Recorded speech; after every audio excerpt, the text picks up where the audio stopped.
I wanted to start off, Africa, talking about one of the most common regrets of the dying, which is, I wish I lived my life and not the life that other people expected of me. If I think about your work, your writings, your new book, to me, it kind of speaks to this regret.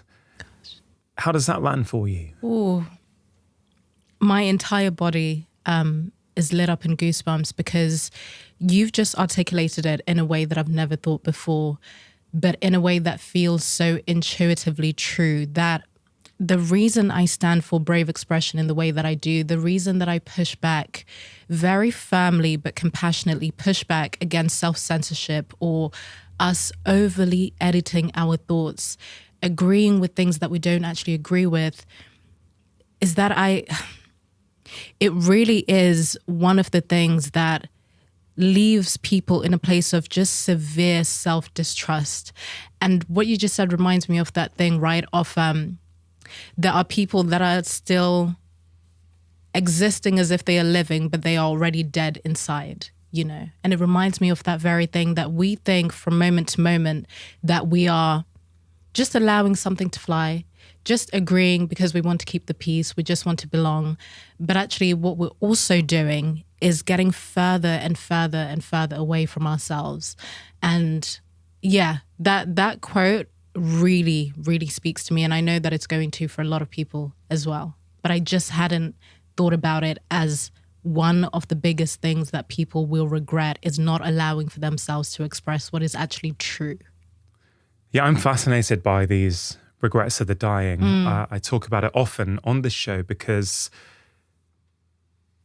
to me, it kind of speaks to what's really important in life. And can we learn from people on their deathbed to change the way we live today? Yes.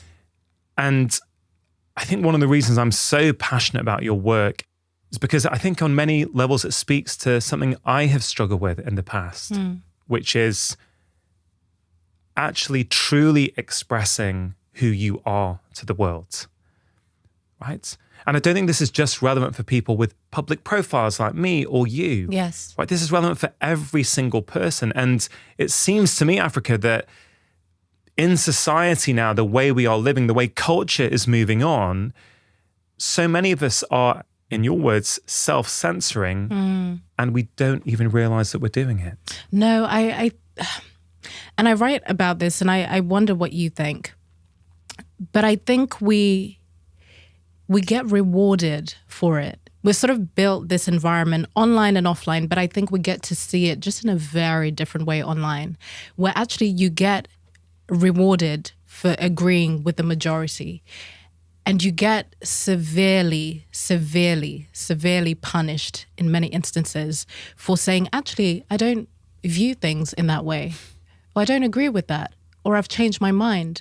Or even simple confusion, saying, I don't understand that. You're punished because you should be educated. We sort of use this very self-righteous language. You should be educated. That terminology is outdated. Or you don't even get told exactly what it is that you've done, but if it doesn't mirror the approved worldview, you're punished for it. So I can understand. I'm really empathetic and compassionate to people that do repress their speech, people that overly edit their thoughts. And I think this is one of the biggest problems, that it's not just about what you externalize. The issue is when you start to police your own thoughts, which is kind of what's starting to happen. But we're getting rewarded for not telling the truth. We're getting rewarded for agreeing with things that we don't agree with. So I think there's something there around the social reward that comes with self-betrayal in many ways. So I think that's just sort of one thread of the tapestry. But I'm always curious, what do you think is sort of the reason we self-censor and don't even really recognize that we're doing it or don't question it? It's really hard because, again, I'm biased by my own experience, of course. So I can't necessarily say that my experience speaks to anyone else's. I put a large volume of information out online with the intention of trying to help people live healthier and happier lives. And I've noticed that sometimes you may put something out with the very best intention and it gets interpreted in a different way to how you meant it. Yes. And sometimes people really quite respectfully point something out, which is great. More often than not, though, if someone doesn't share the same view, I don't know how to really describe it. But I'm very keen that this conversation doesn't become just about social media. Absolutely. Because I think social media maybe highlights the way that we are. Because, okay, as I was reading your book last night, I stayed up late to finish it actually, because it was really compelling me. Thank you. I thought, is social media really as bad as we're often saying it is? Or is it simply reflecting who we are and how we're interacting? Because if we all showed up on social media with kindness, with compassion, with a non-judgmental tone, well, maybe social media would be the very best place in the world to connect. Yeah. And you're so right. It's even something that I mentioned quite early on in the book, in that this is not a rant about social media. And I go on to say that if it wasn't for social media, you wouldn't know about me. Most people discovered me on social media because I was sharing my story with addiction. I needed to get well and I was doing it out loud. I ended up building a community accidentally, and that very same community is with me 8 years on, and it's become a big part of my work to explore the human condition of self-sabotage, etc. I've done that through social media, and it's had a huge spillover into my offline life. So I really appreciate that you say that, because I think it can be a bit of a weak conclusion to come to think that the polarization and division that we see today is because of social media, full stop. I think there's a part of that in that the algorithms will amplify things that are, things that convey outrage and confusion and just all of the seemingly low-level human emotions. I think we can all agree on that. And at the same time, I think social media is revealing something that is already there: our inability to hold difference, our inability to hold conflicting views, our inability to even admit that we are contradictory beings, that I can agree with one thing, and then the next moment I might behave in a way that is in direct contradiction with the thing that I agree with. I think we sort of don't see the contradiction in ourselves, or accept it within ourselves rather. So therefore we can't accept it in other people. So I think there's social media holds up a mirror. I think maybe that's how I would put it. Yeah. It's sort of holding up a mirror to what already is. You've mentioned the term self-censorship Yeah. a couple of times so far. Can you explain exactly what you mean Yes. when you use that term? Yes. And if anyone listening to me now has engaged with my work before, then you will know that I always like to give a very clear definition of what we're talking about, because this is something I'll come back to later. But I think a lot of the sort of conflict and division we're seeing is because we have definition issues. We're defining things in different ways. If you're working with a different definition, and I am too, we can never come to an agreement because we're arguing about different things. Self-censorship is when you're withholding your speech, your ideas, your expression in whatever form. It could even be physical expression. You're withholding some information because you believe that if you externalize it, if you express yourself in the way that you truly want to, you're going to be punished for it in some way, that there's going to be a price to pay. If I really say what I think, I'm going to be punished. I'm going to be socially exiled. And the language that we use today, I'm going to be cancelled for it.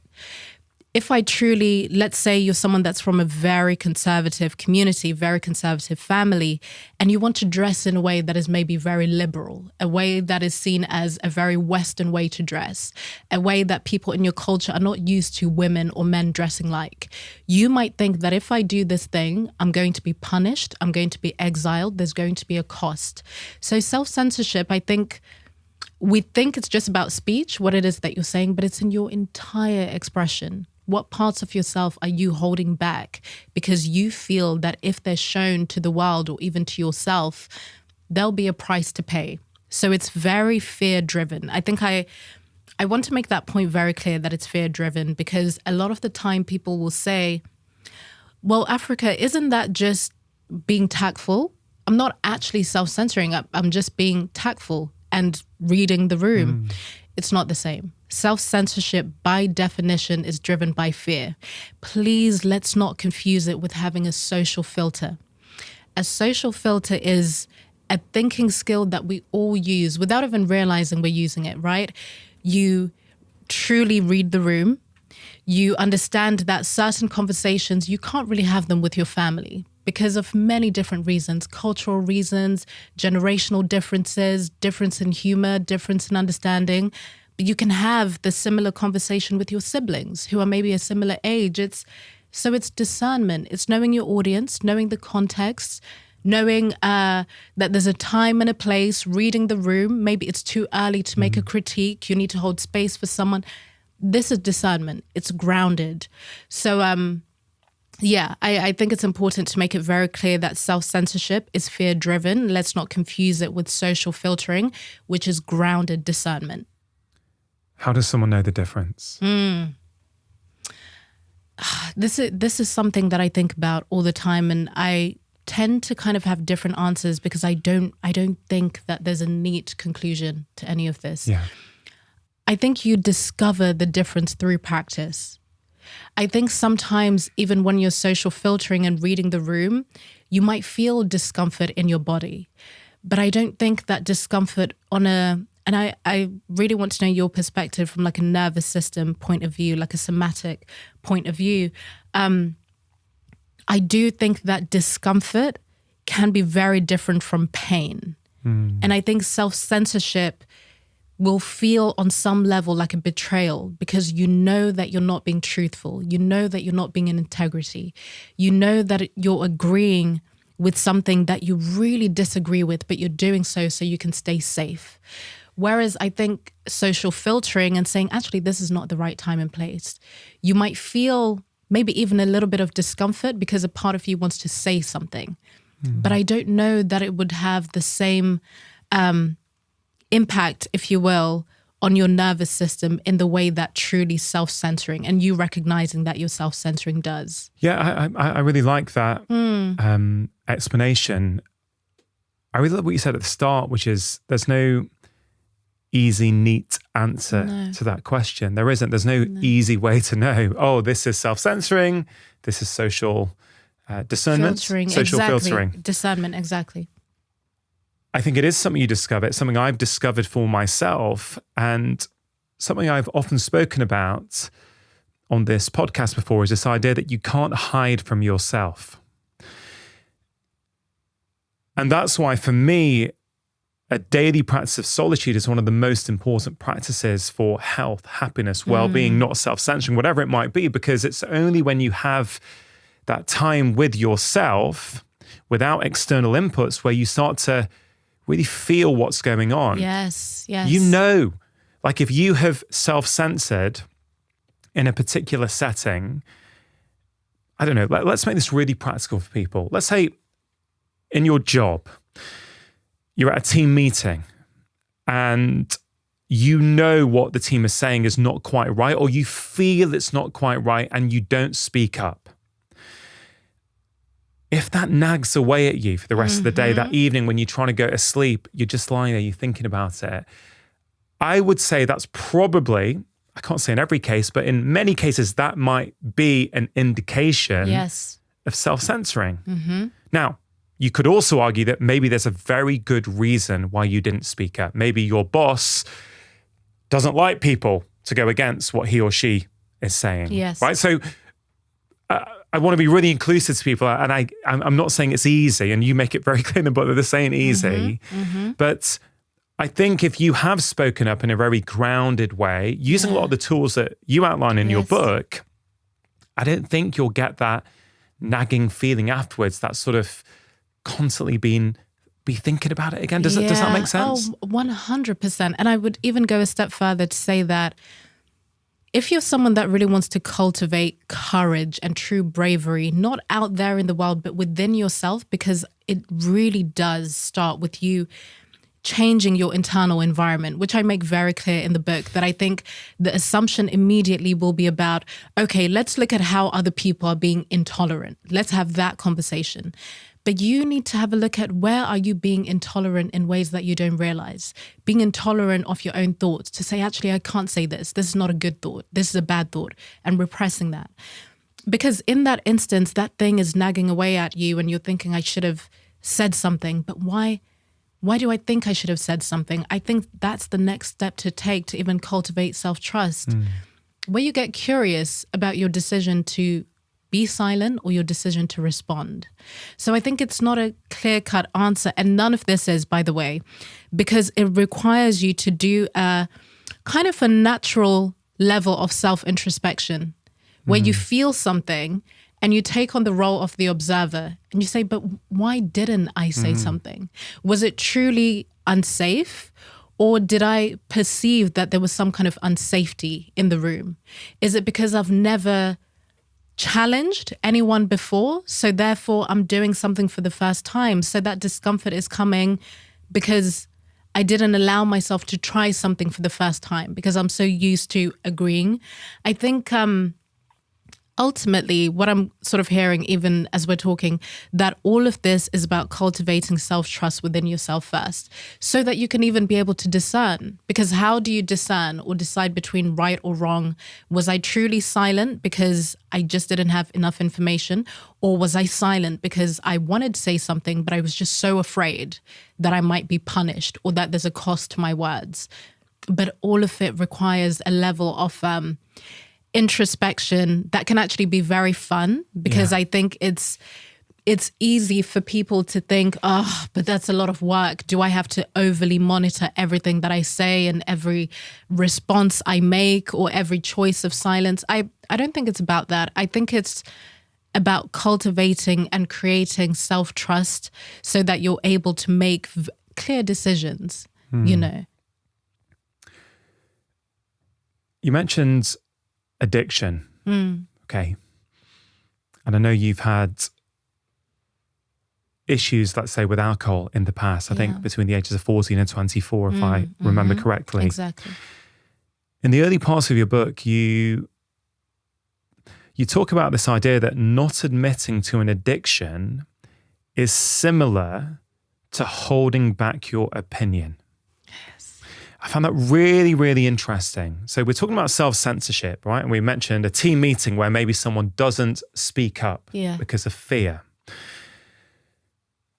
And you're saying that holding back your true thoughts has a lot more in common with not admitting to something really serious like an addiction than we might think. Can you explain that? Because I think it's really important to help people understand, what is the cost of self-censoring? Why should they bother? Go, Africa, you know what? I am safe when I do that. So why should I bother? It's much better when I don't speak up and I don't put myself out there on social media and I don't tell my boss that I disagree with his or her idea. So I think this might help people understand why it's so important for our health and our happiness that we don't self-censor. Yeah. Oh, I love that you bring that up, because that's one of my favorite parts of the book, where I make it, I sort of share my personal story, which I only do in the earlier parts of the book, and sort of weave it throughout. But essentially what I'm saying there, and the reason why I think it's so important that you raise that, is because to me, when you censor yourself, you're devaluing your experience.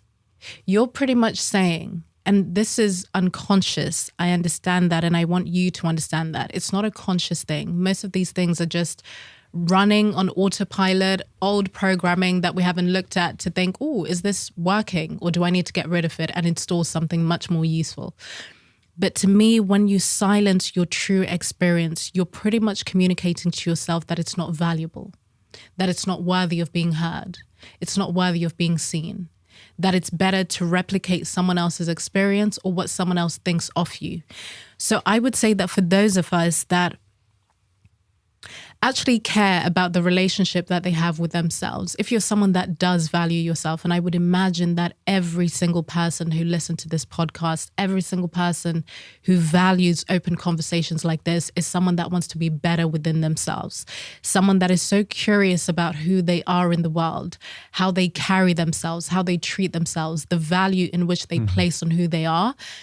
So I do need you to understand that self-censoring is not just this thing that you might do now and again. It's really important to shine a light on it, because when you do withhold those parts of yourself that are so useful, the good, the bad, the ugly, the joyous, the wonderful, if you're holding that back and not allowing for even one person to truly see who you are, you're devaluing your experience. So for me, when I was pretending that I wasn't in the throes of addiction for a decade, from 14 to 24, pretending that it was just, casual drinking, even though I was blacking out pretty much every single time. Everyone around me could see it. I could see it, but I didn't want to see the truth of it. So even then, I was censoring the truth of my experience. I wasn't owning up to it to myself, let alone to other people. And I think for me, making that connection to realize that actually, I think I had this idea that self-censoring kind of came later just through my speech and through things that were happening culturally. But I have done this. I've been doing this since I was a child, to not allow for people to know what I'm really going through, because I think I'm going to get in trouble for it in some way. Because that seems to always be the underlying thing, even as adults, from the age of when you were 6 compared to when you're 45, the underlying thing always seems to be, if people really know what I think, what I feel, what I'm experiencing, I'm going to get in trouble in some way. Yeah, I mean, I think a lot of what we're talking about and what you write about in your new book is, I think, related to our childhood experiences. Yes. How were we raised?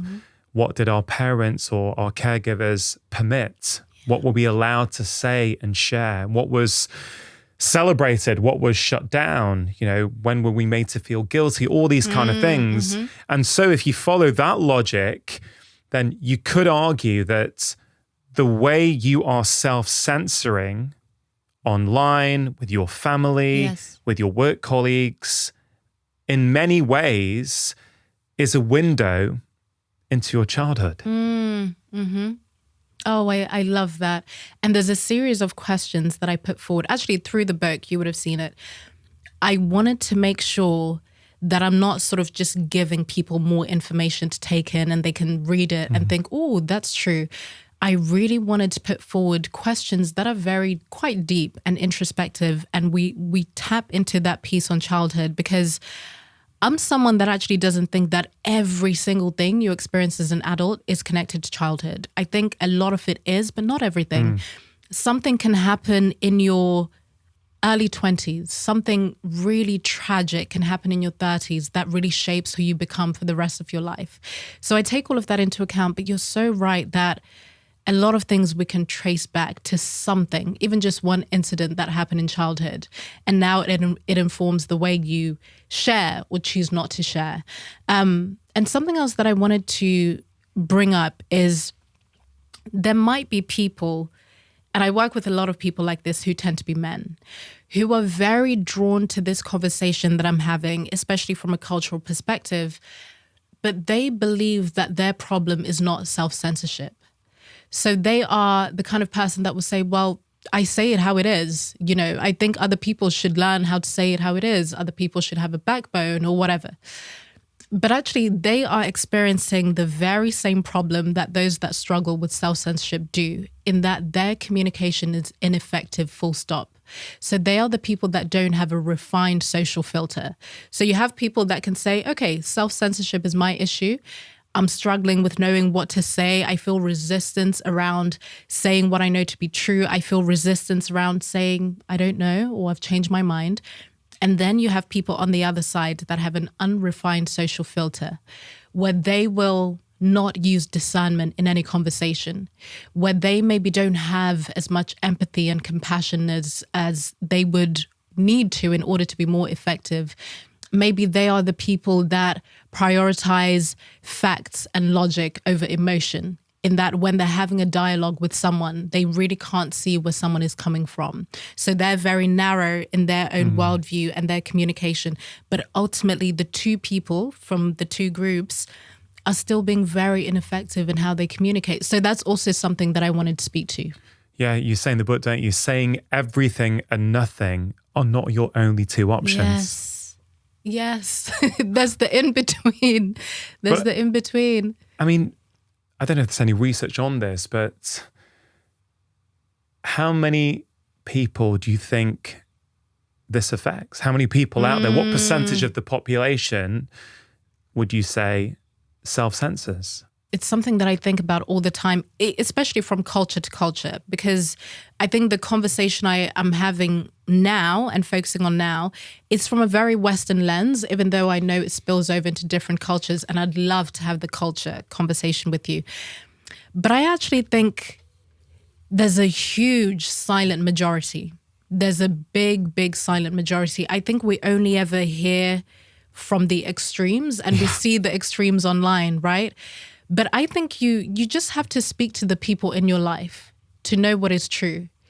You would just have to speak to the people in your life to know that so many people now more than ever, and I think that's why the term cancel culture is even a thing, because it speaks to something that is so real and something that is no longer isolated to just online, where you just have to speak to people where they will tell you that they're so afraid to say things. You know, people sort of use it. People sort of make it a caricature that people are complaining that they can't say anything anymore. But there's something to that. If we're to be completely honest, there is something to that. Where we started to walk on eggshells in conversation. That maybe if you say a certain word, has that word been deemed problematic now? We don't really know. Everything's changing very quickly. There seems to be this expectation that you know all the up-to-date rules and that you have signed up to these rules. Yes. I think one of your chapters is called You Owe the Internet Nothing, which I just love. The chapter's great, but that chapter title is wonderful. I really want this conversation to be useful for everyone. Yes. Whereas I wouldn't say it's a unique position, but not everyone has a large public profile, right? But then the bigger your platforms get, the more opinions you're getting exposed to. And hey, I'm not asking for any sympathy, just to be really clear, right? I chose to put myself in this position, but it's interesting what you observe. I don't know, this is a minor thing. I brought this up in a recent conversation with Charles Duhigg, who has a book out about conversation and communication. How do we become super communicators? And it's funny how many messages, how many DMs I've had since then, because I say, to me, if I'm replying to someone online, I'll go and press on their handle to see what their name is. And I'll go, oh, hi, Belinda, thanks so much for your message. I don't really see it in the same way as you do. This is my perspective.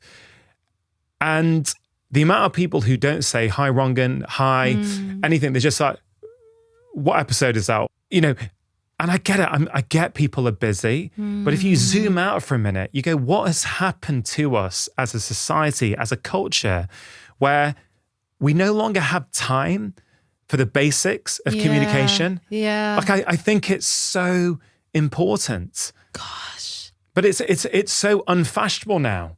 It's kind of odd to get someone to go, oh, hi, Lisa, thanks so much.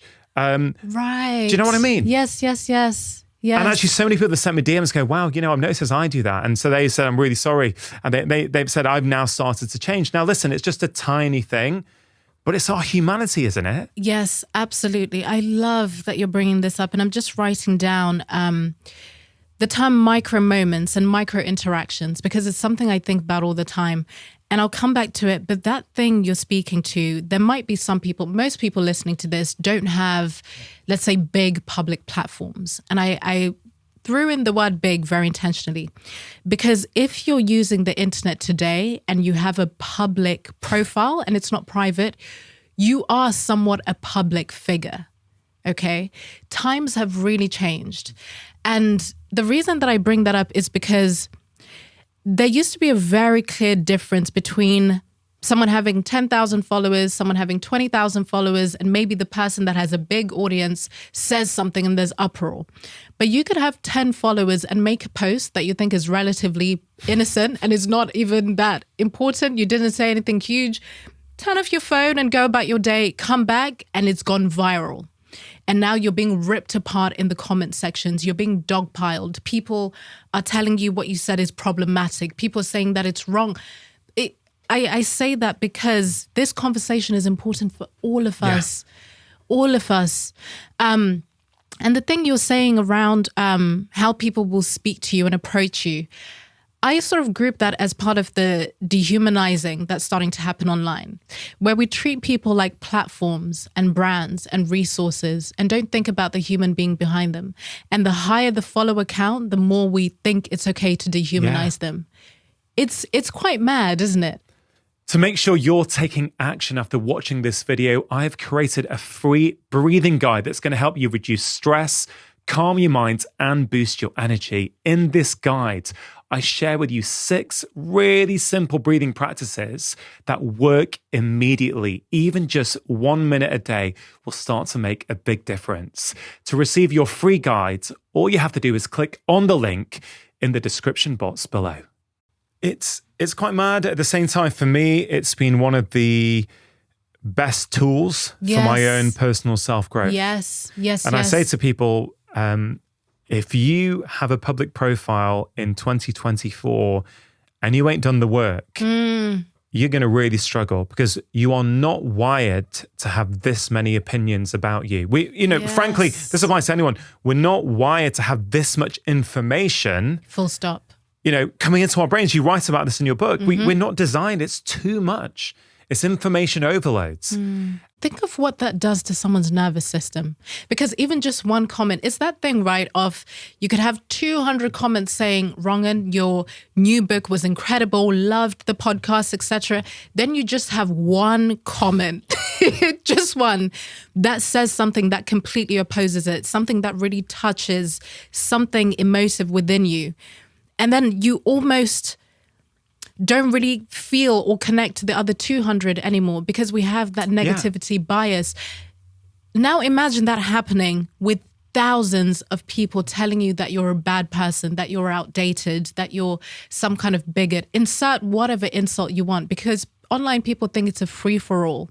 People won't even think, actually, there's already 100 comments saying this thing. Is it necessary for me to add? That's a little thing that I invite us all to do because we don't, and I say everything that I'm saying and we're both having this conversation from such a loving, compassionate place, but I think it's time we be more direct and real about what's actually happening. Yeah. For me, there's a couple of ways of looking at it. Yeah. One is, I don't know if you would agree with this or not, I've really come to the conclusion that criticism only bothers you to the extent you believe it about yourself. That's certainly been true in my own case. Like if I feel there's an element of truth to it, it really bothers me. Yes. And so it works as a beautiful mirror to go, okay, Rongan, why is this piece of criticism bothering you? And that could be a fantastic tool for growth and change. Whereas if you just shut it down and go, that person doesn't know what they're talking about, whatever, actually, you might be losing a really fantastic opportunity to learn and grow. But I think it's very hard for many people to get to that state. Yeah. You have to do a lot of inner work to get to that point where you can see, where you're not dependent on other people's views and their opinions. So I think that's one aspect of it that I've certainly learned. Yeah. The other component, though, is, and I think you talk about it in the book in relation to the old-fashioned mobs and how those mobs still exist, but they're online. Yes. And again, this may be an uncomfortable truth for many people listening, but I'm going to say it in the spirit of your subtitle, Brave Expression in the Age of Intolerance. I'm going to say it. If you pile on people in the comments on social media, if you act in a derogatory fashion, if you think it's okay to be rude on those platforms just because you disagree with what someone has said, well, you're part of the problem. Yes. Yes. And I don't say that with any judgment. I say that with an open heart, but you are part of the problem.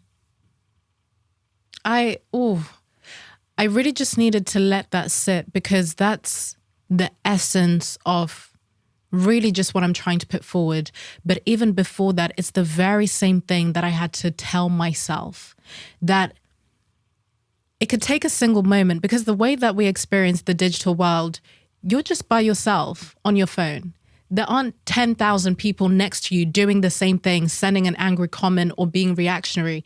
So I think this process of dehumanization and not understanding what we're adding to happens because we interact with everything in such a solitary experience, right? Which is why when you post something or say something, someone might come to the comments and berate you for not making it so specific to their life, even if you have no idea who they are. But it's that thing. We're so, I think as the human creature, we're so self-centered in that we just think about ourselves, right? So when we experience something online, I really think we've transcended these very primal things that are within us, but we assume that it's about us, when actually the creator, the person that has written the words, the person that has put out the thought, they have no idea who you are. I think it's that zooming out and really seeing the truth of the full picture, that this doesn't specifically apply to me. This wasn't written specifically with me in mind. It will resonate with someone else. And it's almost like, I know what I'm saying is so obvious, or at least it becomes obvious when you listen to me say it. But the way we behave online, that kind of completely goes out of the window. And we just think, does this mirror my worldview or not? Does this echo my belief system, the opinions and ideas that I hold? And if it doesn't, that means it's wrong by default. That means you're wrong by default. Instead of saying, actually, I don't agree, but it doesn't apply to me. It's not for me. There's also something that I think most of us will have witnessed, which is, again, we'll take it away from online in just a moment, Yes. but in the online world, I've seen it thousands of times where people will say, really, not necessarily to me, I've seen it on other people's platforms, was a really big fan, but can't follow you after this last post. You know, basically this idea that you have to like either 100% of someone or 0%, which actually is a little bit childish, isn't it? Yes. It's what kids do. You know, you throw your toys out the pram, right? But it's like we're acting like children in our adult lives. Yes. I think many of us really are. Yeah. And here's the question to people, and I don't know what you think about this, Africa, but it's like, well, which person in your life, in your real offline life, do you agree with 100% on everything? I love my wife dearly, but we don't agree on the same things. There's plenty of things we disagree on. Doesn't mean I don't love her and I won't do anything for her. You know, anyone who's a parent, like when you've got adult children, I don't have that yet. I've got kids are 13 and 11. But if you've got adult children, I'm betting you don't agree on everything. You don't then just disown your child because you don't agree with them. It's like, well, and so why is it? What's going on with us humans that we can't apply what is really simple logic to the way we interact with people online? Yeah. Oh, I just love, and I'm so grateful that we're having this conversation, because as we speak, it's almost like I can feel the relief from people, because I think a lot of people have thought that they are the only ones that are spotting these issues, or that they can only talk about this privately and behind closed doors. But just me and you here. We're talking privately. But you know what? This is such a perfect transition into the offline aspect of it. It's why I address the online part quite early in the book and make it very clear that it's very easy. It's very tempting to think that this is just online stuff, you know. But actually, again, it's reflecting something that is innate within us, this inability to hold contradictions about ourselves. So I think we're able to hold contradictions quite naturally sometimes about the people that we know, about the people that we have grown up with, about the people who are family, the people who are friends.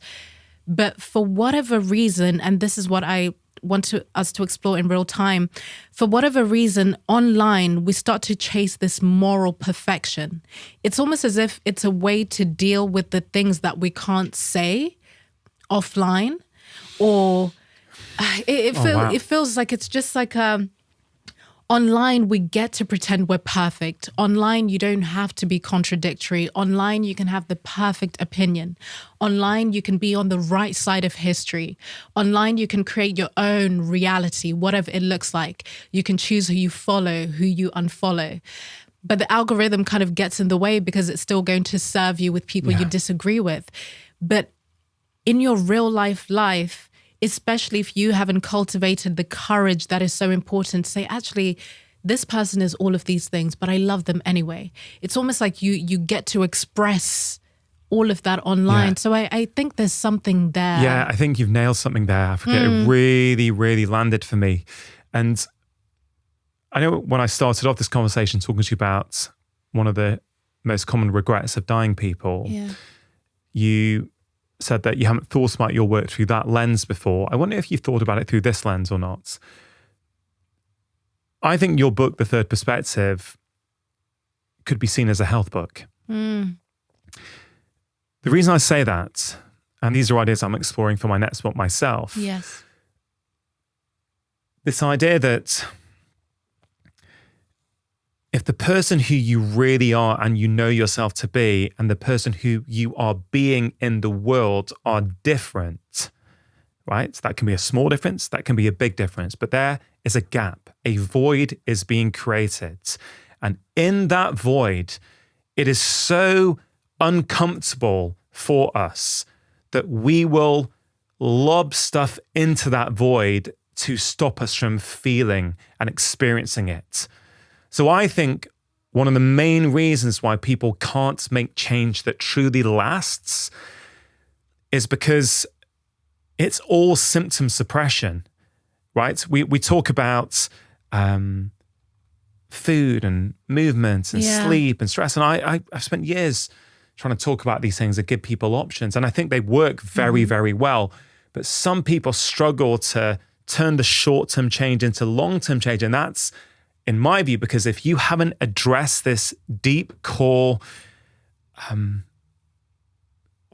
this void, if you haven't addressed it, you will keep doing things, whether with your alcohol intake, whether it's with your sugar intake, whether it's the fact that you can't be bothered to get out and move your body, just sit there because of that void. And if you repair that void, and it is repairable, and I've repaired it in myself, maybe not completely, but certainly a lot more than it used to be, actually looking after yourself, making good choices for your life and your health actually becomes quite easy. You're not actually fighting anything anymore. Yes. So I don't know. That's how I feel about it. Oof. So it's a health book. Oh, that's you know what's so just beautifully crazy is that I was having a conversation last week with my editor, and we were having that conversation to kind of think, where does this book, because there's so many layers, not even just the book, actually my conversation ultimately, where does it sort of fit? Because it's philosophical in a lot of ways, but it's also intellectual, sure, exploring things that are quite abstract, right? The human condition, etc. But I remember saying to her that this is about health. This is about our health, our mental well-being, because when you repress things in the mind or emotions, it will manifest in the physical. I remember in 2017 up until 2018, particularly, I suffered with migraines for a year consistently. And I remember these as the years where I really started to notice just how strong my self-censorship was. There was a lot of things that I wanted to say, a lot of questions that I had, especially around identity politics, my own identity, the things that I'd outgrown, different ideologies that no longer resonated, but I felt that to belong with my community, my tribe, I needed to hold on to them or always see the good in them and not question them, not point out any flaws. And I remember suffering with migraines so consistently. Then the moment that I wrote my open letter, which eventually inspired the book, I remember not experiencing that anymore. And I think there's this idea that, and I'm sure of course you speak about things like this all the time, but we tend to think that everything is sort of disconnected, that it's fragmented. But that could not be further from the truth. I think sometimes we think, but it's just communication. I just didn't say this thing. It's no big deal. But you do it once, I promise you will do it again and again and again and again, and you won't even notice you're doing it. But there'll be some kind of physical consequence, right? Yeah, I first of all, I really appreciate you sharing that. I with all the years of medical experience I've got, that completely lands with me for sure. And this doesn't mean, and you make this clear in your book, we're not talking about expressing everything to everyone. No. Right? But if you don't have somewhere in your life where you can truly be yourself and express the things that are deep inside you, you will feel it in other ways. It will come out in other ways. It may come out with a fight with your partner. Yes. It may come out with you behaving pretty poorly on social media because you feel that's where you can actually get it out of you or whatever it might be. But actually, the core is you've got to sort that stuff out. You've got to be able to express yourself in some way. And I think sometimes when people frustrate us that we come across online who are really outspoken, and I know you share this perspective, or I think you share elements of this perspective from reading your book. I think one of the reasons we're either put off or drawn towards them, it can be either one, is because we're like, wow, they just speak their truth. Yeah. Wow, I wish I could do that. I felt that before. Me with too. some people. I'm like, wow. And I'm not talking about that extreme where they just say everything without any care. I'm like, wow, you're so secure in yourself that you're able to express these views, even if you know that you're going to get a mob after you when you say it. And I'm like, wow. Yes. I resonate with that so much. And I realize now that for me, it was a thing of me saying, wow, you're so free and accepting in who you are as a person. They were holding up a mirror to me and I was seeing, the sort of cage that I had put myself in. And I remember there are quite a few people that I can think of now who really, in the truest sense of the word, had really triggered me because of the way that they're able to really have conviction in what they say. And again, I'm not talking about extremes. Neither of us are. And I think it's important to say that because our minds will immediately go to extremes, which is another example to me how we've started to sort of make free expression mean that it's about freedom of consequences, that you just want to say whatever you want to say with no consequences. No, that couldn't be further from the truth.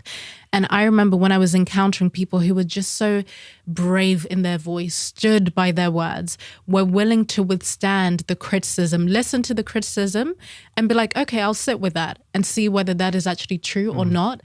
There was an envy. There was an admiration and an envy because I was shown by those people, and I'm so grateful for them. Some have even become very good friends. I'm so grateful for them because they showed me that I wasn't allowing myself to fully be human.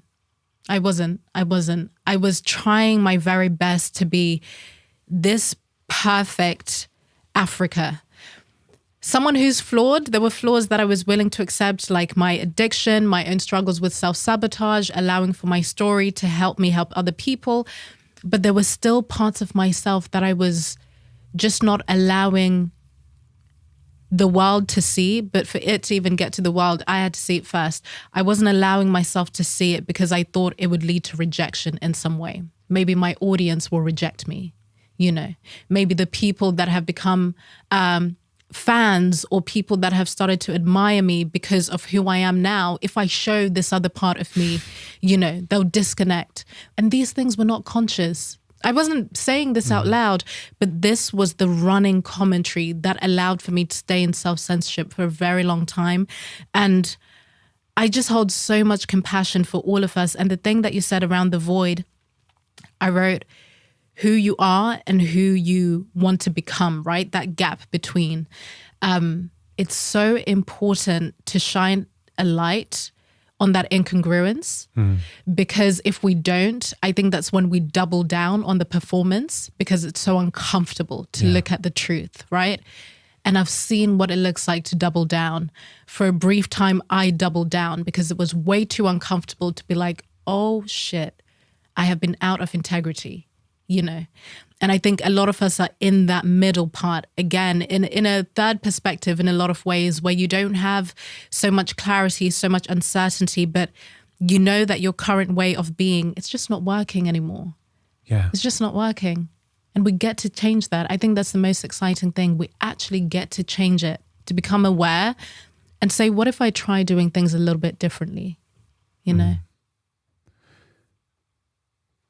In one of your previous interviews, you said that honesty is the most powerful self-transformational tool or something to that effect. Yes, yes. And I think honesty is a really interesting concept.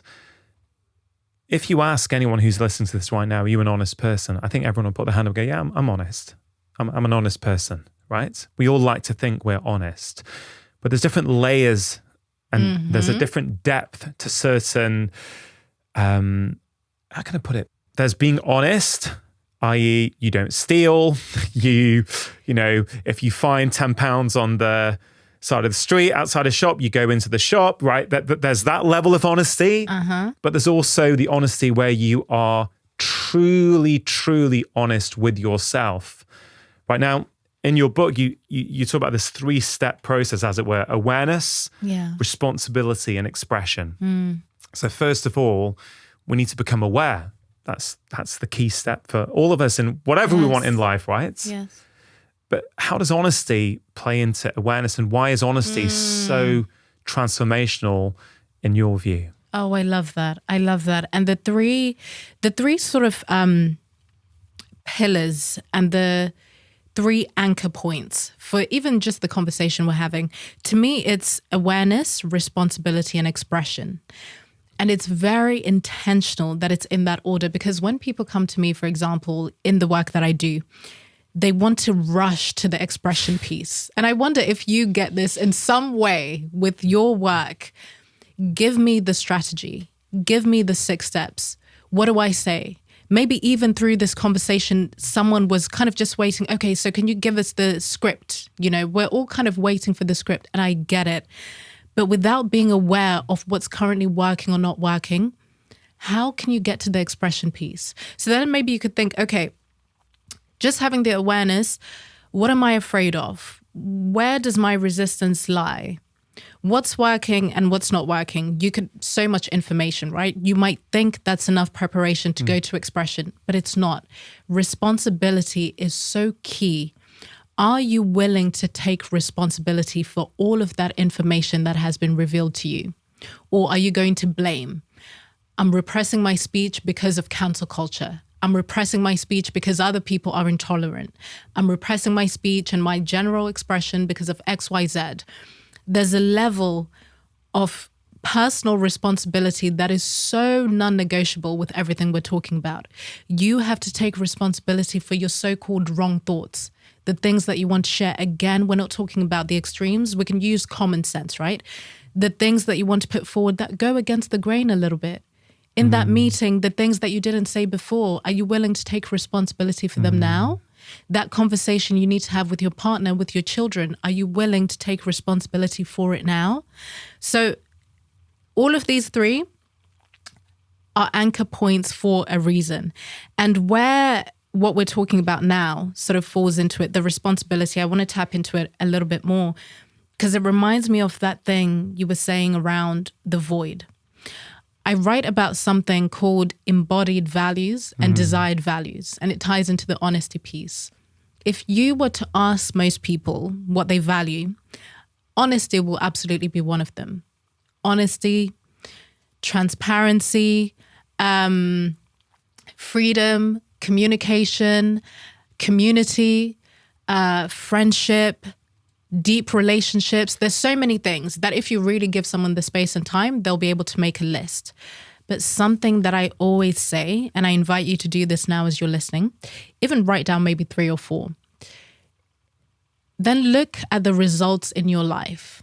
Just take a moment to think about the results in your life in terms of your work, your relationships, how deeply you can communicate with people, how truly open you can be. Are you as open-minded as you think you are? Okay, let's look at the results in your life. Where is there evidence? We're looking for evidence.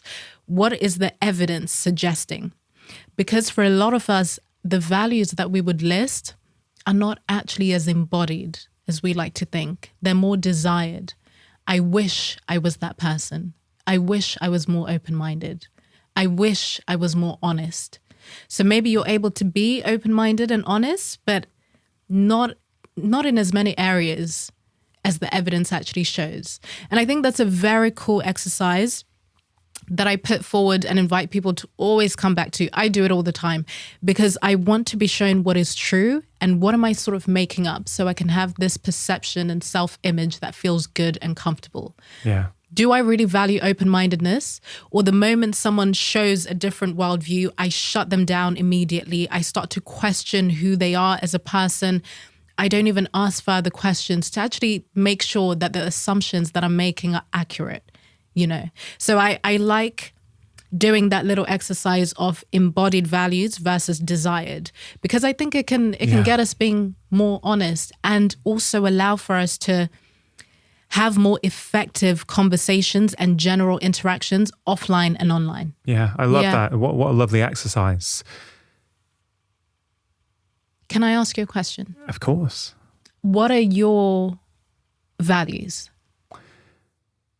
As things stand today, my 3 most important values are curiosity, compassion, and integrity. Yeah.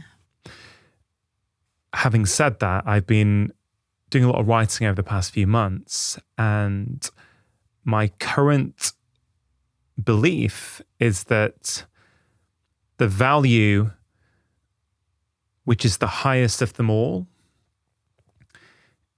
is curiosity.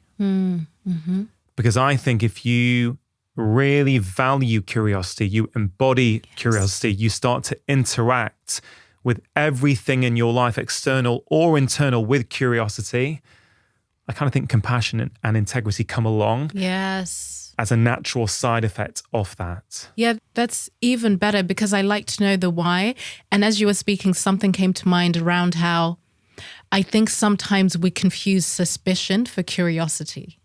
I think sometimes we think we're being curious, but actually we're listening with a very suspicious ear. And I write about this actually when I talk about the listening styles, where some people kind of are more analytical in how they listen, and some people sort of listen out for words that tie to feelings. So they kind of listen with a more feeling ear, if you will. But I think, and this is just coming to mind now, so thank you for igniting this thought.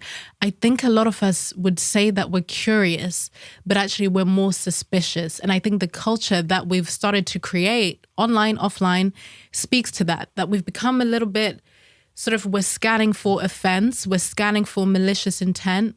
Whereas I think curiosity is more open, even if you're uncomfortable and you feel challenged.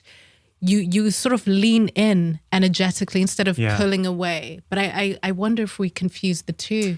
It's nice. I've never heard that before. I really like that. I think I can see how that would be the case sometimes. We mistake curiosity for suspicion. Yeah. And, you know, when I think of curiosity, and I know I say this often on the show, but this is because it's been such a transformative way of looking at people and the world for me. And I think it very much speaks to your work. And I haven't heard it. And you haven't heard it. If I was that person, I'd be doing exactly the same thing as them. Oh, that's good. Okay, and if you haven't heard that before, what I mean by that is if I was that person, with their upbringing, with their childhood, with the bullying they had, with the friends they had, with the parents they had, etc., I would absolutely be doing what they're doing and see the world in the same way as they are. Intentionally choosing to adopt that approach has been transformative, because suddenly when you do see someone with a completely different view to you, that the default response when you've done it enough times doesn't become, I can't believe you said that. It's like, oh, I wonder why they believe that. Yes. Right? Which I think very much speaks to what you're trying to say. This third perspective. Why does that person believe that? Wow. What must have gone on in their life? And I will include stuff like racism in here. If someone was being really racist, my first thing now, look, if I was in danger, of course, that would be, fear would come in and I would do what I needed to do to keep myself safe. Yeah. But actually, I'm inquisitive as to why. If I grew up like that person with the beliefs they had and maybe what their parents told them as kids, I may also think what they're thinking. Now, that doesn't mean I accept it. It doesn't mean that I think that is the correct behavior or the right things to say. Yes. But I think if you first start off with curiosity and understand, then you're much better placed to then actually enact change. Oh, absolutely. Just taking a quick break to give a shout out to Vivo Barefoot Shoes. Now, I've been a huge fan of Vivo Barefoots for over 10 years now, well before they started supporting my podcast. They are the only shoes that I wear, and they really have had a huge impact on my own life and the lives of many of my patients. You see, when people start wearing minimalist shoes like Vivos, you can see improvements in things like back pain, hip pain, knee pain, foot pain. Even things like plantar fasciitis can often get better. And scientific research shows us that just wearing Vivos for about 4 months or so improves the strength in your feet by over 60%, which is absolutely incredible. One thing people don't realize about these shoes is just how flexible they are, which allows your feet to do what your feet naturally want to do rather than the shoe dictating your foot's movement. Vivo Barefoot are giving my audience a 15% off one-time code when you make your first order, and they make it really easy for you to give them a try. They give a 100-day trial for new customers, so if you don't like them, you just send them back for a full refund. I'm a huge fan. I really hope you take advantage of this offer. To get your 15% off code, all you need to do is go to vivobarefoot.com/livemore or click on the link in the description box below. Absolutely. And as you were speaking, I put my hand on my heart because I felt that message really sink into my body, because it felt like a perfect description of empathy, which I think is exactly what we're talking about. And it reminded me of something that I say all the time and will never stop saying it. I'm sure it's in the book quite a lot. Understanding does not mean agreement. Yeah, exactly. I think we need to understand that. And that's usually a point of relief to my audience and clients and the people in my life, even to myself, because I think we really believe if I understand this person, that means that I agree with everything they've ever done and everything they've ever said and anything they will do or say. But please, understanding does not mean agreement. We can be empathetic and have our boundaries. Yeah. It's that thing, right? We think there are two options. Right? Yeah. I mean, you talk about this idea of holding multiple truths. Yes. And I've heard you talk about your father before. Yes. And if you don't mind elaborating, I think that's a really beautiful example to help us really see that two things can be true. Yes. And I really love when I get to talk about him and to revisit my experience, because the older that I get, he died when he was 40 years old. 40 years old. And I'm 31 now, so I'm getting closer and closer and closer to the age that he was when he died, which means that I just connect with Maxwell, the person, so differently from him just being my dad, this person that I grew up with, this person that I experienced in one way, but by the time he died, it was another way. So my story and experience with my father, which I also write about, is that he was an addict. He was an addict in the later years of his life. He had a very, very bad alcohol problem, and the decline was very swift. But the other side of him, he was a teacher in Zimbabwe. That's where I was born and raised. He was a teacher, and he was one of the best dressed men that I've ever seen in my entire life.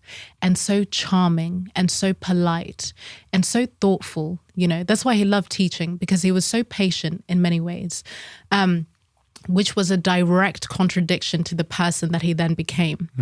So we lived in a house where there was so much uncertainty in terms of physical safety, because you didn't know what mood or state my father would be in. Are we going to be punished for something today?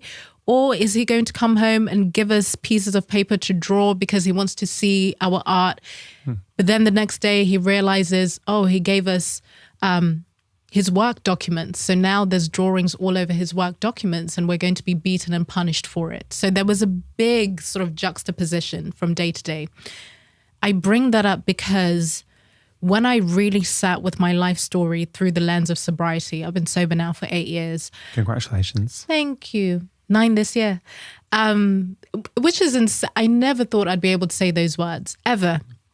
And I really learned, and looking at my story through an honest eye, also not romanticizing the reality of living in that environment, I realized that everything that I speak about today was never random or accidental. Growing up, me and my siblings, and we speak about this to this day. I have 2 older sisters, 1 younger brother. And we have these conversations around, we're so open to the truth of the world because we had to do it in our home.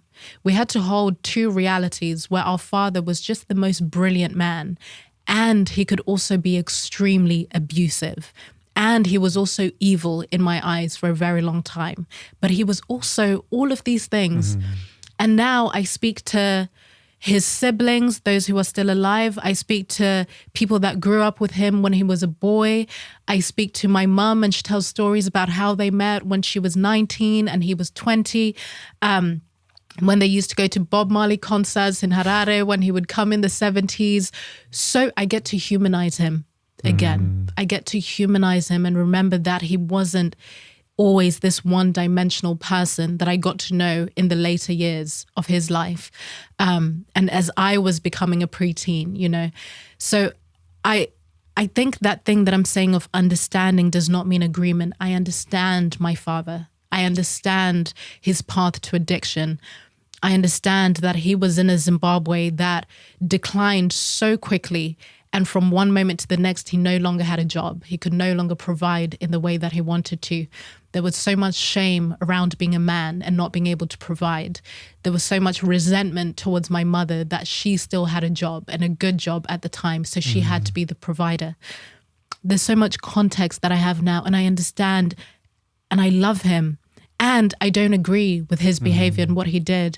So everything that I say now, even the thing around having empathy for someone or for a situation or for a group of people, and still have your boundaries and still have your internal boundaries. Say, I understand you, but this is what I'm choosing as my conviction. Yeah. These are my values. So that's where that story fits in. And I go on in the book to talk about how I then ended up replicating my father's story in so many ways. Out of all my siblings, it was me that ended up replicating his life story. And I had to learn what it looks like to hold myself as a contradictory being, you know. So yeah, that's sort of the link that leads me to exploring this work. Yeah, first of all, thank you for sharing so much about your father. Thank you. What you just said there, that you had to be able to hold yourself as a contradictory being. There's something about that.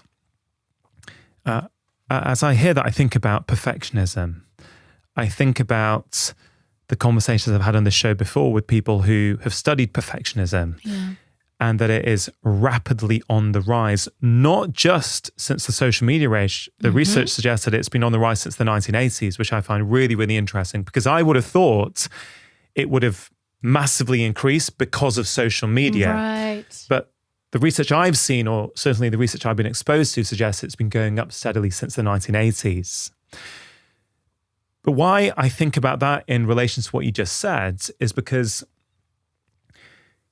if we as a society have more perfectionistic tendencies, we're going to struggle to hold those two truths about ourselves, because we either need to be all good or all bad. We either need to be honest or dishonest. Well, maybe we're honest in certain settings and we're dishonest in other settings.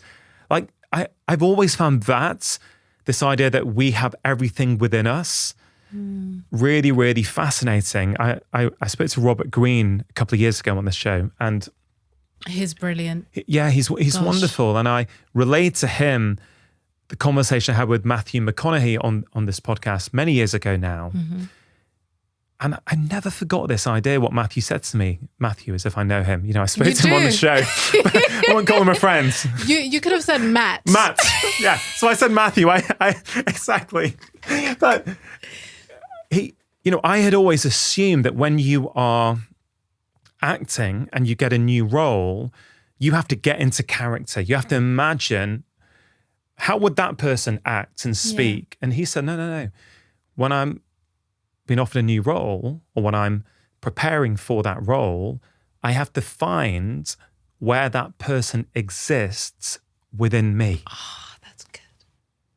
It was, honestly, I always think about that because I think, wow, we've got everything within us. We just don't like to acknowledge that. It speaks to honesty. In fact, have you seen that film, The Zone of Interest? Yes. I think this speaks to what you're saying. Gabor Mate told me a few weeks ago to watch it when he was in London. He said, Ron, you've got to watch this. Just one of the most remarkable things I've ever seen. You know, that the guy living next door to Auschwitz, in charge of the mechanics of all the murders. But when he comes home, he's the most loving dad. Right. Sits there, plays with his daughter, patient with her, goes canoeing with his kids at the weekend, showing them a really great time. Loves animals, the relationship he has with his horse. If anyone who's listening to this has not seen The Zone of Interest, you got to watch it. Please do. Rongan, I went to watch it 3 times.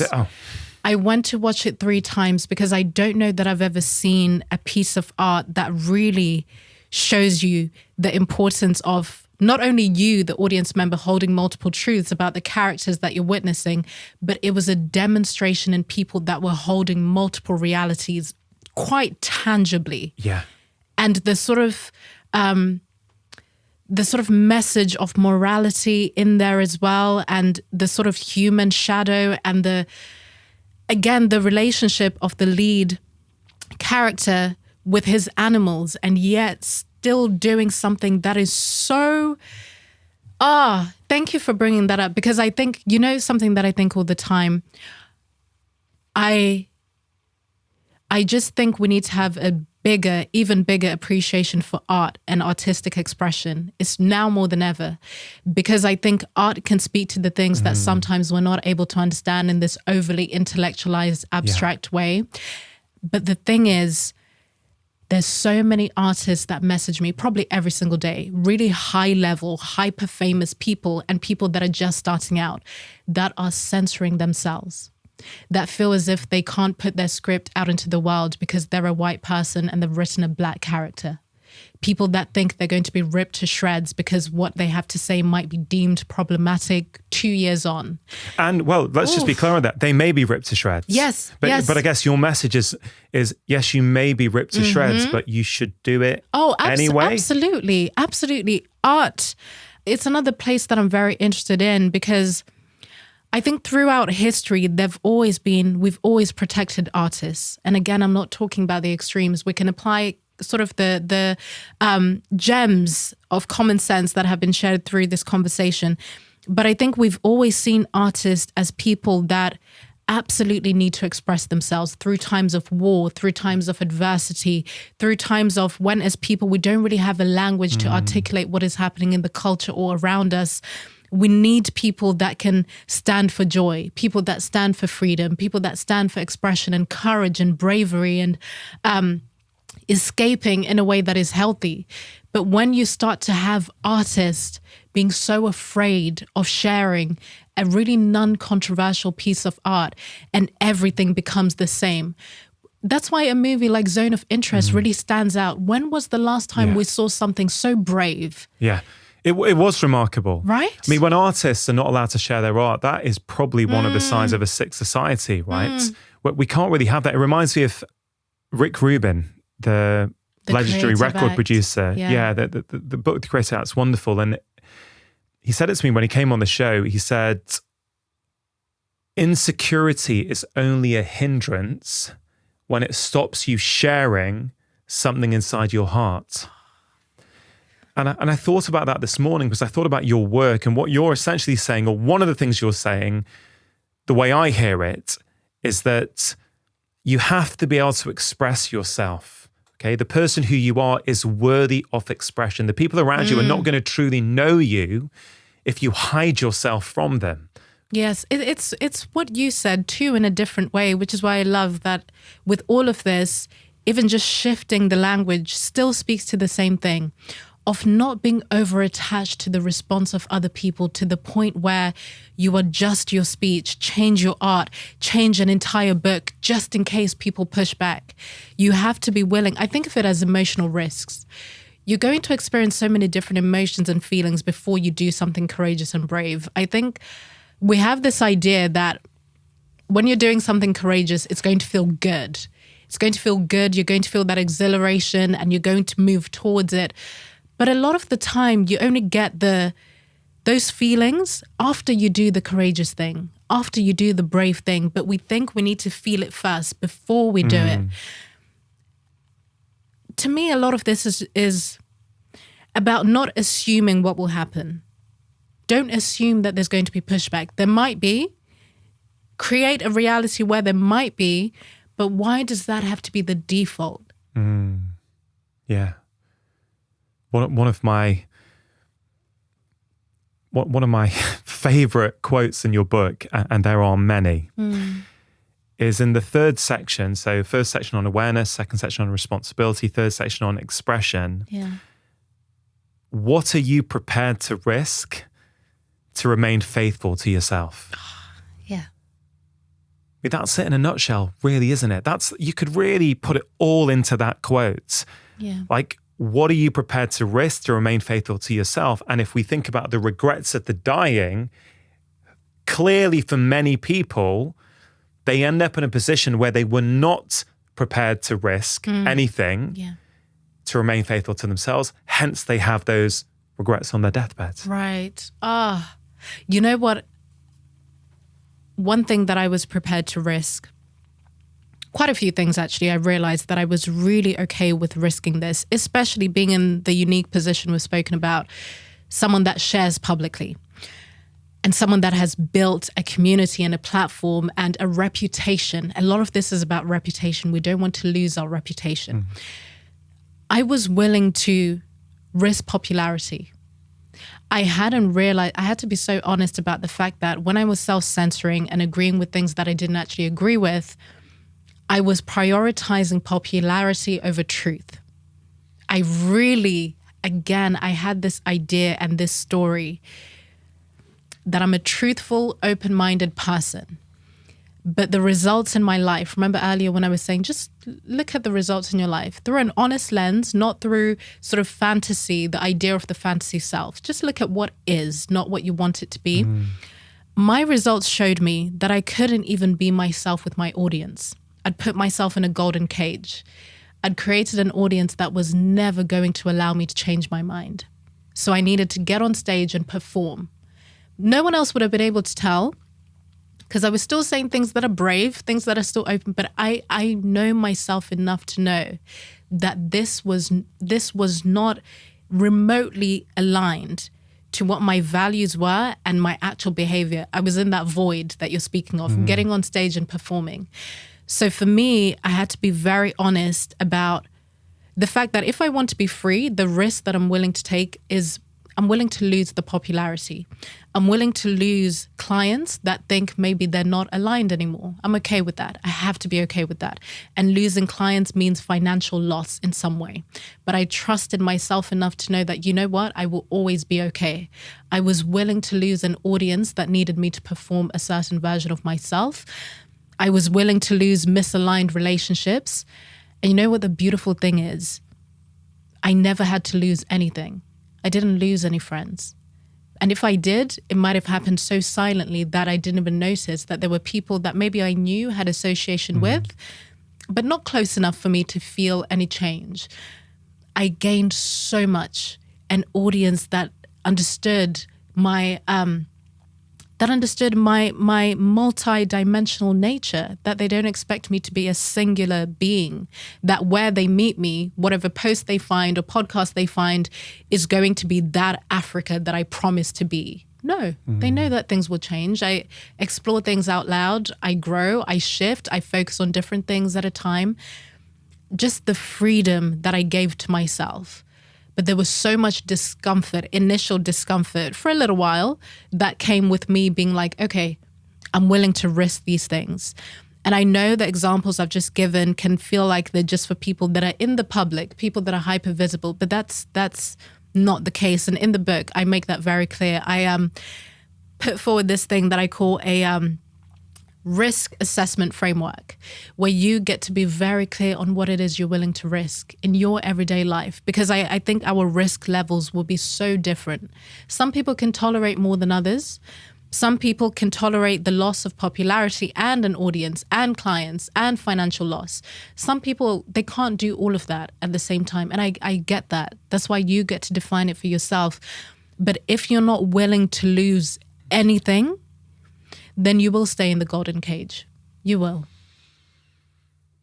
To play devil's advocate then, I guess you've covered a little bit of it just there, but if someone's hearing you and going, okay, Africa, well, you were prepared to risk popularity and clients and maybe financial rewards.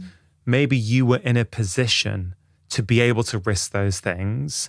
I can't where I am in life at the moment. I need to keep my mouth shut. I need not to express my opinions because it could risk me my job or my relationship or whatever. You know, we don't know the ins and outs of people's lives. Absolutely. Right. So for that person who's skeptical and going, I get what you're saying, but it doesn't apply to me. Can you make the case as to why it might apply to them? The first thing that I would invite the person to do is to notice that they've just used a lot of absolutist binary language. This idea that if I do this, then this is going to happen, full stop. If I speak and say what I really want to say, this is going to happen. So they're being very absolutist in it, right? Not even that, there's a possibility it might happen if I say this thing on Instagram versus actually having a private conversation. There's no nuance. It's been put forward in a very absolutist way. Good for you, I can't because of this. So that's something that I would just gently bring awareness to, because the language that we use when we speak about the thing we're experiencing or the decision that we want to make, it either allows for you to see some options available to you, even one little option tucked away there in the corner, or to see no option at all. I would say, first, I always want to know with people, what is this thing that you want to say that you think if you say it, right? Because sometimes... when you ask people and they tell you, then you're like, surely. That's a really good point. Right? We make these things so big. I will lose my home. I'll lose my children. I'll lose everything. I always ask people when I work with them and even my audience, what is this thing that you want to say? You know? And sometimes, you know what's interesting? People don't really know what it is that they want to say, because they're sort of thinking about all of the different moments in which they didn't speak up and sort of putting that all into into one go. That's actually usually the common story. But then I would also think, okay, maybe you're thinking that you need to do this online, which I promise you, a lot of people are starting to think that it means you have to share it online to declare that you've unraveled self-censorship and you're speaking up and you're standing up, that it needs to happen online. It's why I stress in the book, and I hope this can be a point of relief, online should not be your first training ground, your interpersonal relationships. So that thing that you want to say and you think, but if I say this, I'll lose my job. You're thinking that you need to walk into the office, stand on the reception desk and say, I have something to say. No, that's not what we're saying. And I use humor a lot of the time because I think... it kind of makes you realize, okay, I guess I sort of created this story But then I can also think, is there maybe a private conversation you can have? Surely there's even one person in your office that you can start to say, hey, I've been thinking about this thing, or something doesn't feel quite right about this. Do you have an online community? Even engaging with comments on certain videos, and I'm not talking Instagram comments or anything, but even podcasts. There's so many wise shares that people put, people share their stories. Could it be helpful for you to engage with other people's stories so you see what kind of everyone's thinking is, so you don't feel so alone? Could you talk with your partner? I think we shut out all of the other options, all of the other people we can speak with, and come to this conclusion of good for you. If I do this, then this will happen. What have you tried? Yeah. One of the things I love the most about your book is there's lots of really, really good practical exercises. So for anyone who's interested, or they think, I heard something where I think I self-censor.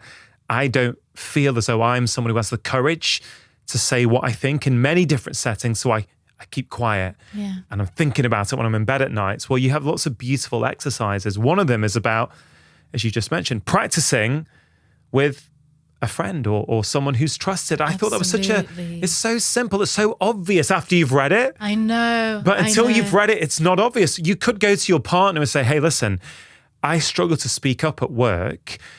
Can we just practice for the next half hour? Can we go through, let's choose a topic where we've got, and it's one of your exercises, got different views. And I just want to practice how it might be to put forward my view. Yes. It's such a simple but beautiful exercise to do, isn't it? Thank you. Oh, I'm so glad exercises like that stood out. And you're so right. This book, I wanted to make sure that it's not a memoir, that it's not a rant on what's happening culturally. People just need to speak up. It's much more nuanced than that. And I wanted to make sure that it's not a one size fits all. You should do this, and then you should do this. I want you to have a little think. Can I make it so fun? So I find role playing to be just a really fun and revealing exercise because you get to see yourself speaking in a way that you wouldn't normally speak. But I think sometimes we think we need to wait for these profound mammoth moments where we can practice courage. But what if you're just doing it while you're waiting for the kettle to boil? And you say, by the way, there's this thing that I read. Can we just practice this for a moment? There's a conversation I want to have. Can you and I have a little riff out loud? There's so many little things we can do. And I want everything to be manageable. Because what I find when we're having these big conversations around expression or health or self-censorship or the art of speaking, when you're inspired and motivated, you're good to go. But then the next minute, you have to go and pick up the kids. You have to do the washing. You have so many things to do. You have to go to work. And then you put it to the side. And then it starts to feel very overwhelming because where do you even begin? So I like to give the big stuff, even in conversation, but it also needs to be tethered to the reality of people's lives. So I like those little micro moments and kind of little micro exercises we can do in conversation. Yeah, it's they're really great, those practical exercises. And I mean, there's a few in there which I'm definitely going to spend a bit of time on because they really get you thinking. You think, and you're very open to say, this one's actually going to take you probably 30 to 40 minutes, right? It ain't a quick 5-minute one. And that's okay, because then you can make sure you've got that time and go, okay. Exactly. And I think a lot of them, well, many of them speak to this idea about our fictional values and our actual values, right? You said it much more eloquently than that. No, but that's it. Where we bluff ourselves. Yeah. We do bluff ourselves all the time. We kid ourselves about who we really are without actually looking at it going, actually, you know what? I didn't really show up in that way. I'm a huge fan of little daily reflections personally. So many patients tell me that life just feels like a blur because of the pressures that so many of us face. The busyness, the overwhelm, the endless to-do list. I've heard it time and time again. Why haven't things changed? Why can't I bring these healthy habits into my life and make them stick? I've been a medical doctor for over 2 decades, and I have to say one of the most transformative practices I have ever seen is the practice of journaling. Because it breaks the loop We have these unconscious patterns, these subconscious patterns running our lives. We don't realize how many anxieties and worries and concerns we have whirring around. And journaling is a very simple way to get the stuff out of your brain. You get it down onto paper and you see it. And that does something really, really powerful. When does a new diet that you were following fall by the wayside? When does the new healthy habits that you were sticking to start to fall off track? That's the self-awareness that journaling is going to give you. When people ask the right questions, they get the right answers, and those right answers allow them to change their life. Take up journaling today and watch your life start to change. Like 2 questions I've often encouraged my patients to ask themselves over the years in the evening is, what went well today and what can I do differently tomorrow? Oh, I love that. They're just so simple, but they're a very simple way of asking yourself where you might be able to improve in a way I think that's compassionate and non-judgmental. Yes. It's not beating yourself up. It's going, you know what? I said I was going to prioritize my health this week, but I ended up having a takeaway on the way home. Okay, why did that happen? Oh, you know what? I didn't take a break at lunch. I was knackered. I was exhausted. I just couldn't face it. Okay, cool. So you were stressed and that was your thing to manage the stress. Okay, let's be honest about it. Let's just not pretend you were a bad person for doing it. You weren't a bad person. You needed a way of managing stress. Fine. So tomorrow, can you do something differently in your day, which will mean in the evening, you don't feel the need to go and have an unhealthy takeaway. Yes. And it's the same kind of message really, isn't it? Yeah, I really appreciate hearing that, because you're so right.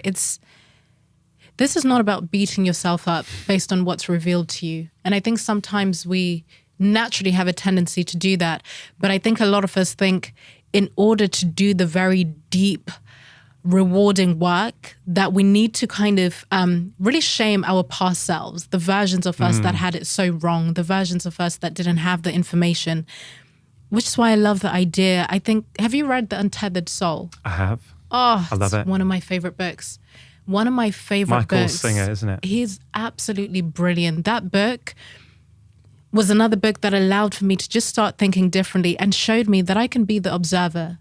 I don't have to take every single thought as fact, every single discomfort or fear or resistance. I don't have to believe it and make it mean this is who I am, full stop. So if anything is revealed to you through either the questions that I have in the book or even the questions of what didn't go so well, it's not an opportunity to chastise yourself.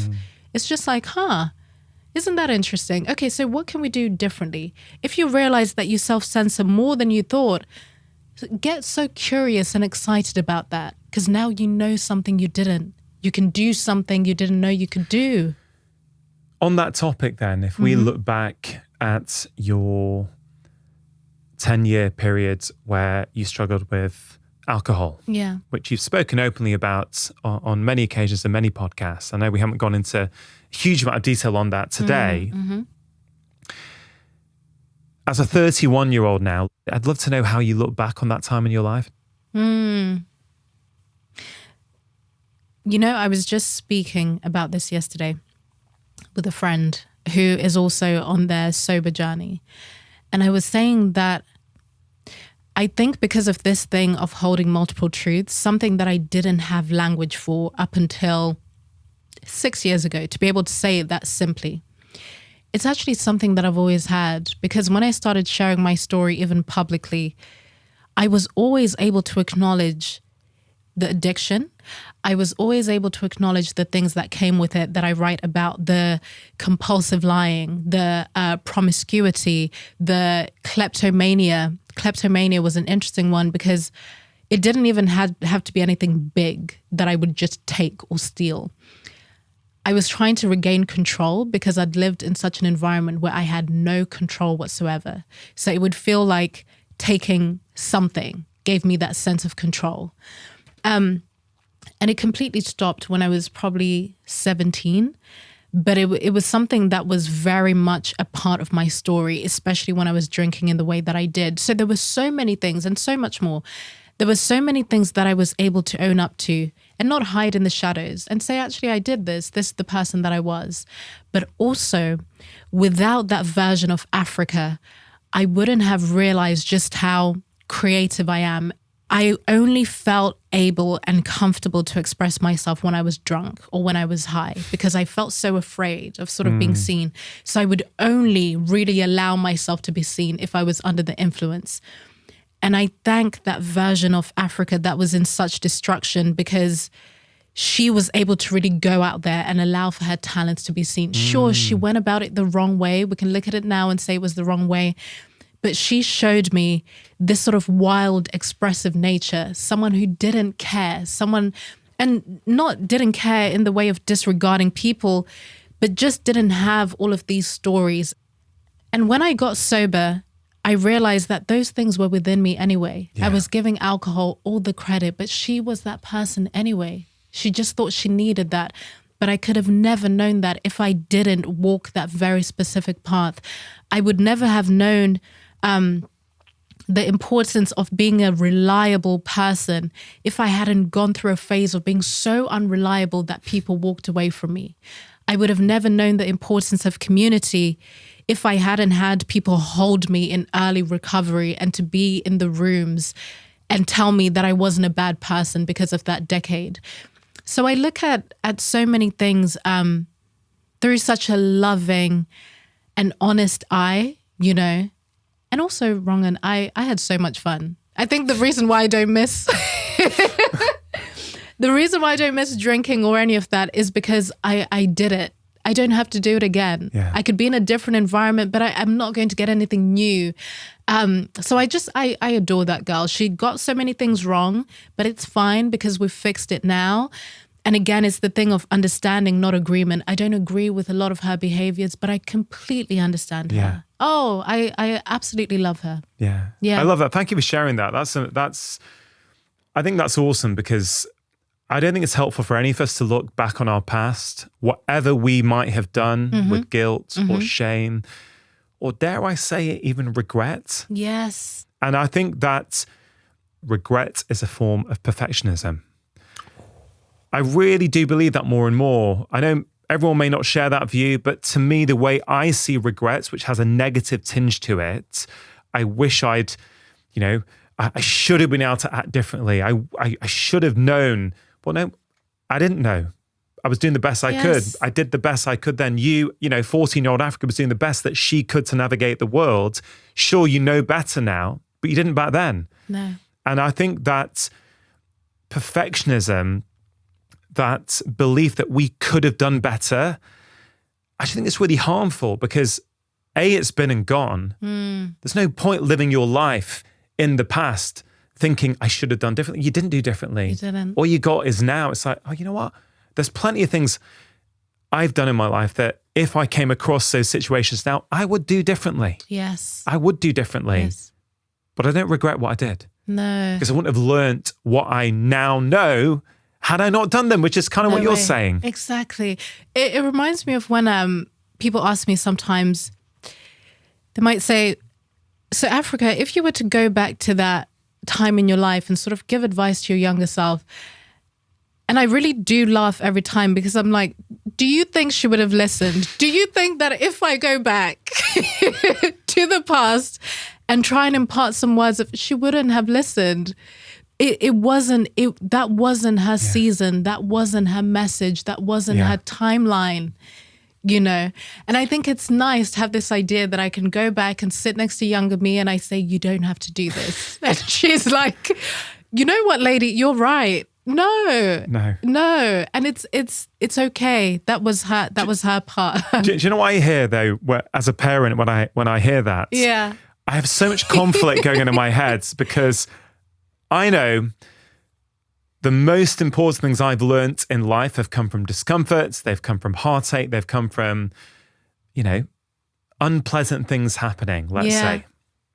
And then I look at my kids and I want to protect them from all that, even though I know that actually that's where you gain your wisdom. And I know and also I need to learn to let go a bit and go, you know what? It's their life.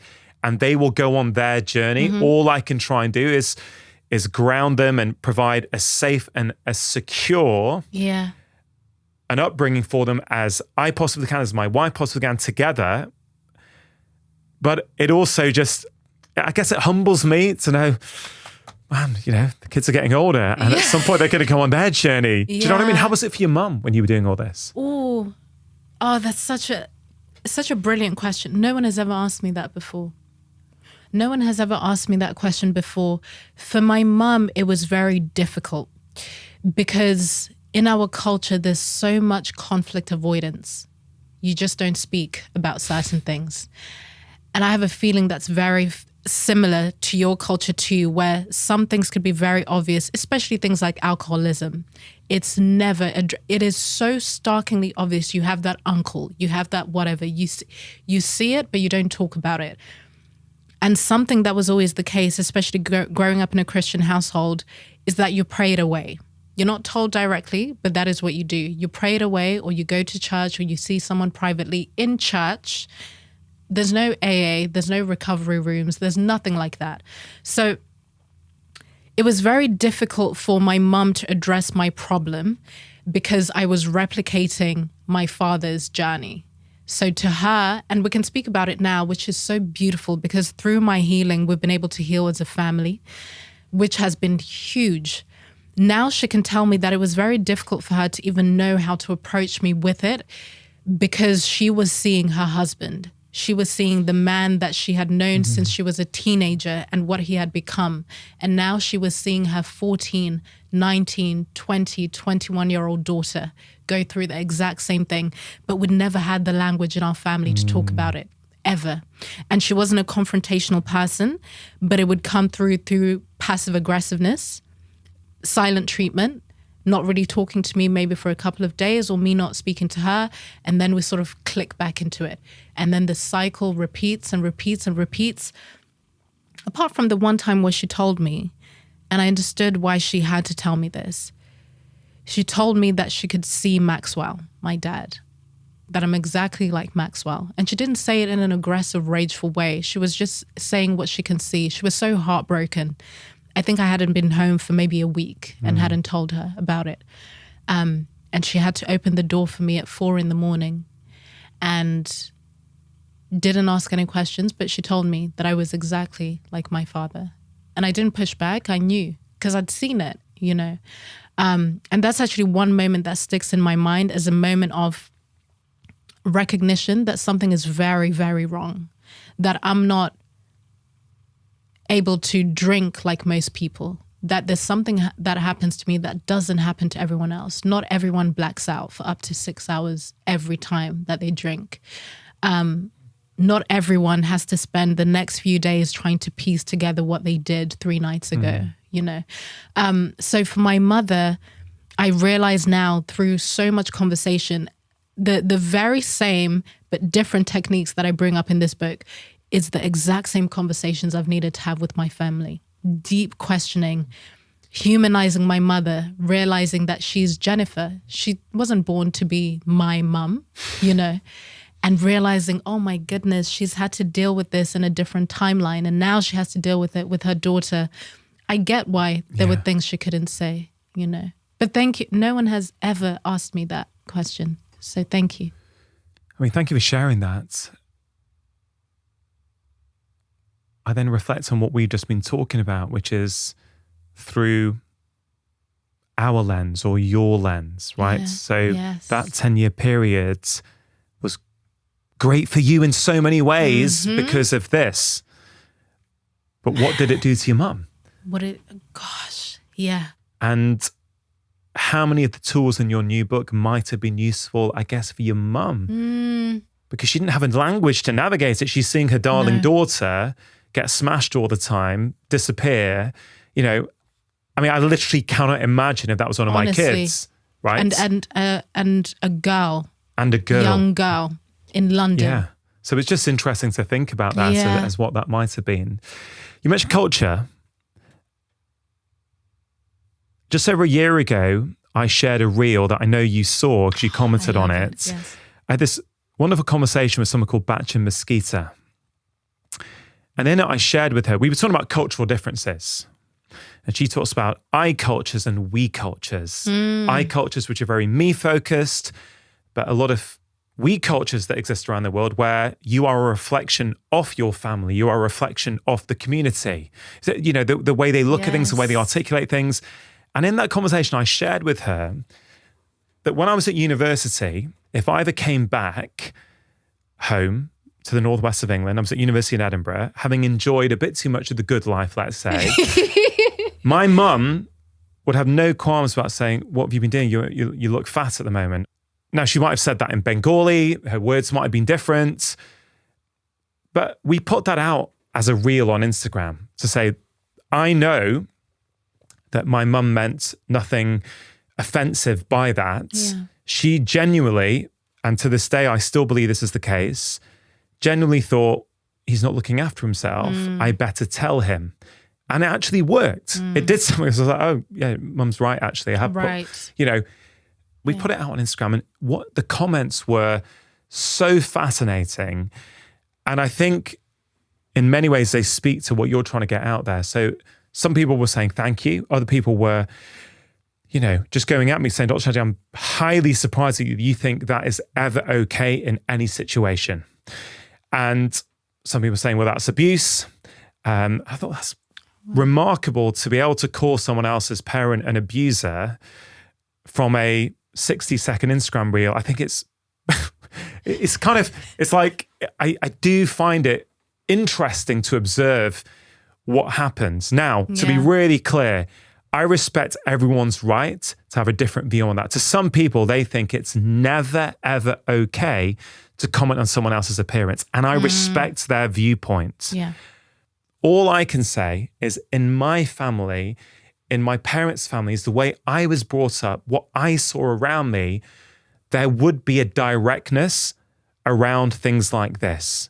I do not consider it was traumatizing for me. I do not consider it was body shaming me. Personally, I do also appreciate that in some families, those same words could be uttered and it could be derogatory. It could be body shaming. It could be traumatic. There are multiple truths to those same words, right? I mean, what's your perspective on that? That's a big one. That's a big one. And it ties into the conversation that I have in the book around context collapse. And feel free to push back if you disagree with me, by the way. Oh, I 100% would. But the reason why that is something that I can, again, understand, even if I don't agree with it, is because of the culture that I'm from. So I'm from Zimbabwe, the Shona tribe. That's in Southern Africa. It's right next to South Africa. We communicate in very different ways, even in just the same country. You have the Ndebele, which is a different tribe, whereas Ndebele people are probably a little bit more direct and a little bit kind of more clear, similar to sort of what you're talking about right there. They're kind of a little bit similar to West Africans in terms of how very direct in language they are. Then with the Shona people, which is where I'm from, we're a little bit more reserved, kind of more on the reserved side of things. So we might express certain things through humor instead of just a more direct way. So we kind of talk around things, but still say them in a sort of wrapped in humor. Why am I saying that? I'm just trying to show how even in the same country, we approach communication in very different ways. So I can immediately understand that being an immigrant, having people in my family who might come over from Zimbabwe for a little while and we're all having a conversation and they say something that I'm like, oh, my auntie, you can't say that. You know, I don't kind of laugh, but I'm like, you can't, that would not fly. Hey, you can't. I know what that feels like, right? I get it. So I'm able to hold it. And then I realize how much I have been more embedded in this Western culture, because then I can hear that very differently to how other people in my family might hear it. You know what I mean? It's like so I completely get it. And ties into the thing that I speak about around context collapse. So if you're listening to this, please have a little search and exploration on exactly what it is, the intricacies of it. But essentially, there was a time when you could share something on social media, and it might be limited to your friends that you've said, okay, friend this person, I know them, friend this person. And you could trust that the thing that you want to share, a post, an opinion, whatever it might be, that it's only reaching people that you've sort of grown up with, people you went to school with. They probably live in Britain, in the UK in some way. Maybe they live in Manchester, most of them. Now all of that is out of the window. Yeah. You, again, let's zoom it back in someone with maybe 50 followers or 100 or whatever, still your people that you've grown up with. But when you share this thing, it could land on the phone of someone who's in Mozambique. Yeah. And they will respond as if you are in the same country as them, which is exactly what's starting to happen. The global village. Man. And we respond as if we're responding to someone who is in the same country as us, has the same cultural context, has the same understanding. So that comment section you're talking about from the reel that you shared is just a perfect example of that. Exactly. And you have a global audience, so everyone's responding to it very differently. Some might laugh and be like, "Oh my goodness, that's my mum." Totally. And I get it. I'm not saying anyone is wrong. No, Everyone's not at all. entitled Not to at their all. viewpoints. And some people will say, yeah, your mum shouldn't have spoken to you like that. Yeah. Now, look, I could be completely deceiving myself and go, actually, I was so accustomed to it that I dealt with it. Yeah, I can acknowledge that that's a possibility. I would like to think I'm pretty self-aware. This, more than anything, speaks to your work, I think. I am not going to agree with you just because it's the mainstream narrative. I'm not going to do that because it would be betraying myself. It would be betraying the culture in which I was brought up. If you think no one should ever comment on someone's appearance, I respect that. Yeah. You know, I personally will not comment on someone's appearance. Yeah. Right? I was born and brought up in the UK. Yeah. Yes, I had an Indian family who were, mum and dad were born and brought up in India. So I wouldn't choose to, but I completely understand my mother's desire to do that. And I'm thankful that she did. Yes. And you get to, you know what, I think this sort of comes to, and I think everyone will be able to take something from this. You get to have your subjective experience. Yeah. And I think that's a big part of sort of what we're seeing here, where people feel shame and guilt for having and owning their subjective experience. Then on the other side of that, we have to look out for where we are wanting, even on some level, someone else to mold their subjective experience so we can feel safe. I think that's it. Yeah. And again, I don't want to ever intentionally offend anyone. No. I really don't. No. Like, I don't want to upset anyone. And I completely understand if you have been body shamed or your father or mother said to you that you were fat and you knew what that meant. I get it. When you hear that in another country, you're like, no, I know what that is. I've had that before.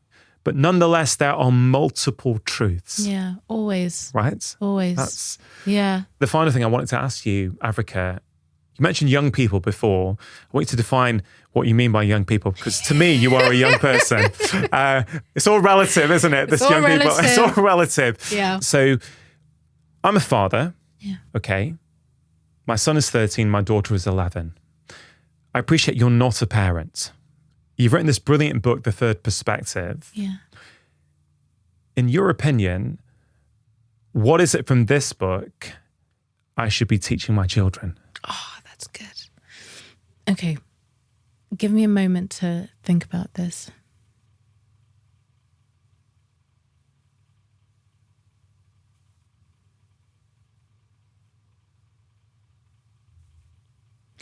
I can answer it from the place of something that would have been useful for me as a child. And even though I'm not a parent, I have a very, very big family. So I interact quite a lot with 6-year-olds, teenagers, 18-year-olds, and all the in-between.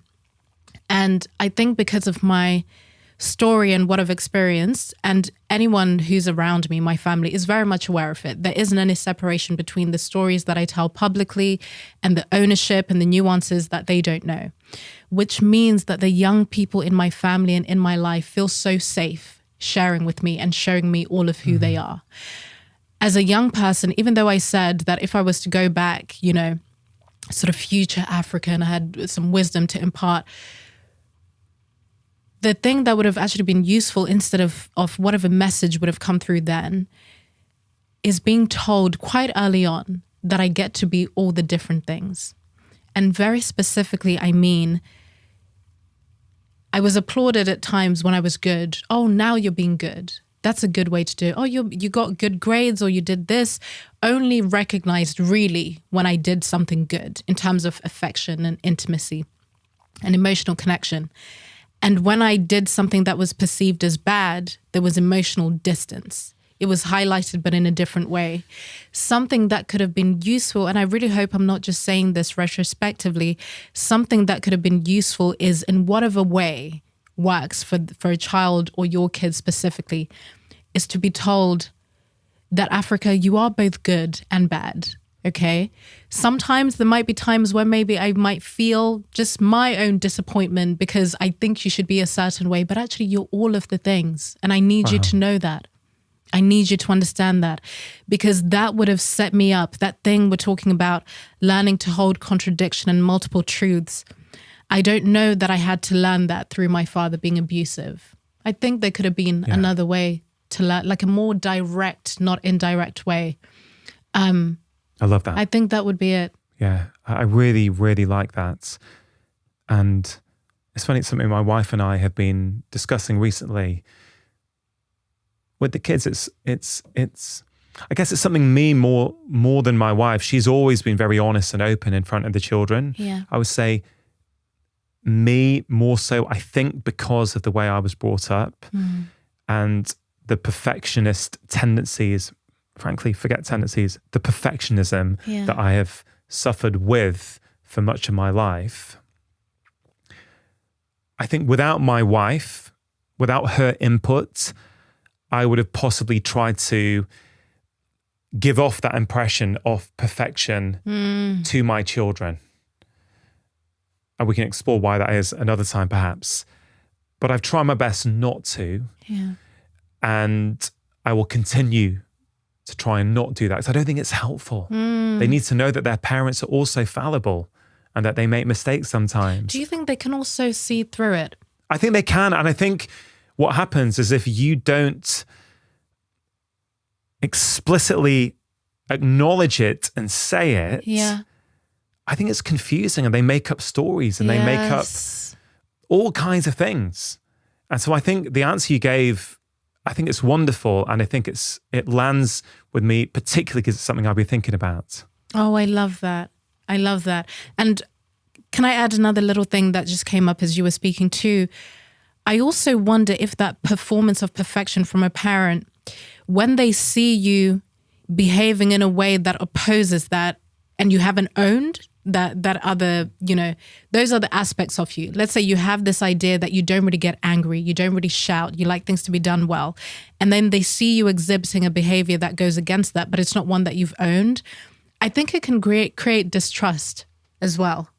And that because void. They don't, because it's like you're pretending. Yeah. But you want me to be perfect in this way, but you're doing this. Yeah.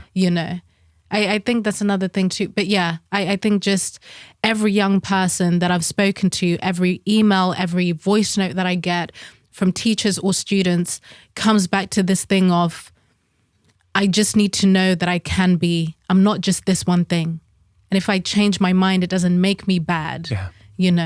I think it's that. Yeah, thank you for sharing that. And, I'd love to go deeper into that on another occasion with you. So I think that's fascinating. To finish off this conversation, Africa, as I mentioned to you when you knocked on the door this morning, I think your book is really quite wonderful and so necessary. It's giving a language to something that many people intuitively feel, but they don't know what to do about it. So thank you for going dark and going offline for a while to go and write this book. I really think it's going to have a massive impact on the world, actually. I think it's got the potential for that. For someone who has listened to this conversation and they're starting to feel, you know what, I do self-censor. I self-censor quite a lot, actually, in my personal relationships, in my work relationships. I also do it online. You've said so many things today, Africa. Where should I start? What would you say to them? this might not be the sexiest answer, but it's the most necessary one. The only place to start is the awareness phase. So I spoke about awareness, responsibility, and expression. Expression is the fun part. That's where you really get to play and to kind of test things out and to really go out there and sort of see what you can do with your new refined voice, you know. But let's really do the beautiful work of awareness. I think that's what you can do now. I have a feeling that even just from this conversation, there's so many doors in your mind that have been opened. But I want you to just hone in on, what are you afraid of? Are you afraid of rejection? Are you afraid of social exile? Are you afraid of not getting it wrong? Do you think your voice sounds stupid? Because that's something that I hear a lot. Are you afraid of, just get very specific. Don't write as if anyone else sees it. Because once you look and you really, and it can be a very vulnerable experience, but I think that's a good thing. You need to dump all of these things that are currently in your mind, these areas of resistance or these worries or fears, perceived or actual. Just list them down. I think that's a good place to start, because if you're not clear on what it is that is currently not working, it's going to be very difficult to create a strategy going forward. So I know that's sort of unsexy work to do, and it can feel like, okay, but then what do I do after that? Just start there. Yeah. Start there. I love that. Yeah. Awareness is the first step. It is. And the most important step. Yes. Yes. Africa, I love what you're doing. I love that you made the journey up to the studio. Keep on bravely expressing yourself. And I hope we get to do this again at some point in the future. Oh, thank you. This has been hands down one of my favorite conversations. Don't tell the others. It's been incredible. I feel so activated. I've spoken about things that I just haven't spoken about before. And I think your integrity and your curiosity, which are your top values, they really shine through. Even from the moment that we embraced and I walked in and you made me ginger tea, you are who you say you are. And when I meet people that truly are them, it allows for me to open new doors, and I really got to do that today. And your support means so, so much. So thank you. Oh, thank you very much. I appreciate that. If you enjoyed that conversation, I think you are really going to enjoy this one about the simple things you can do each morning to set yourself up for a fantastic day. So many people get stopped by procrastination. You know what you need to do. The issue is, how do you make yourself take actions